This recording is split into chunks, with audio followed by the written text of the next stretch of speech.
I'm still pinching myself that we're doing this. This car, I think, represents the very best of what we can achieve. It's not just some components put together to make a car, it's the passion of the people involved in it. I truly believe we have one of the best design teams in the world. When you've got a tremendously talented group of people that can come together and execute something like this, it's very gratifying. I think there'll be a big emotional connection for a lot of people with this car. This is just a whole nother level above and beyond where we've been so far. We always get asked, when are we going to do the next Ford GT?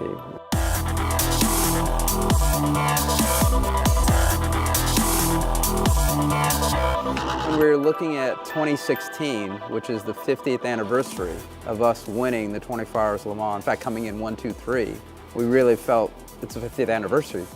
We have to do something. We wanted to create a modern supercar, but we wanted to still hark back in some way to the heritage of Ford Motor Company and the GT. This car is so special to so many different people, and it has such an important legacy that we just couldn't resist doing another version. When we analyzed the original GT40, there was some very, very strong key elements that we felt were intrinsic to make sure that when people see this car, it's very obvious what it is. We really have to honor the history of the car, so it's not a place to mess around with history and get too creative. The car floored me.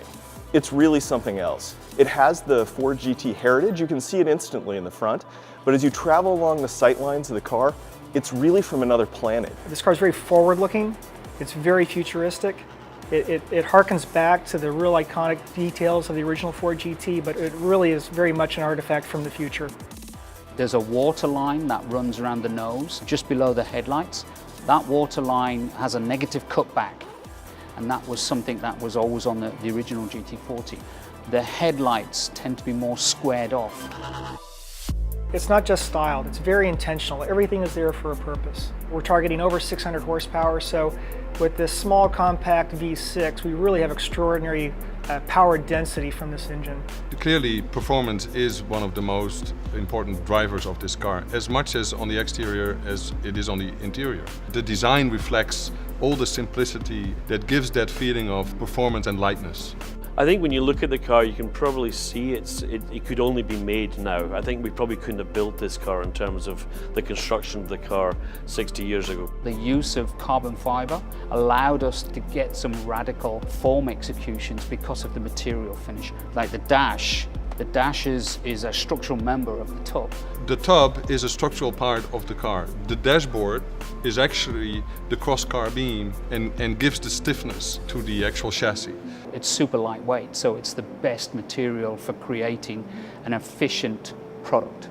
The efficiency goes throughout the vehicle, from the structure, throughout the bodywork. The EcoBoost twin-turbo V6 is the highest capacity EcoBoost we've produced.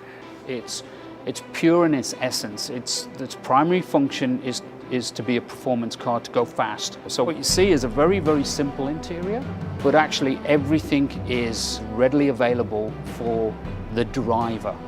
This car is really pushing many boundaries as a GT car. It's pushing many boundaries as a sports car. And that's where simulation really comes into play.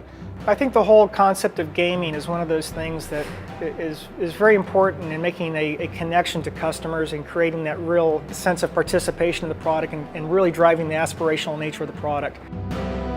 With the way video games have evolved and driving simulators have evolved, you get a much more true sense of what the ownership experience is about.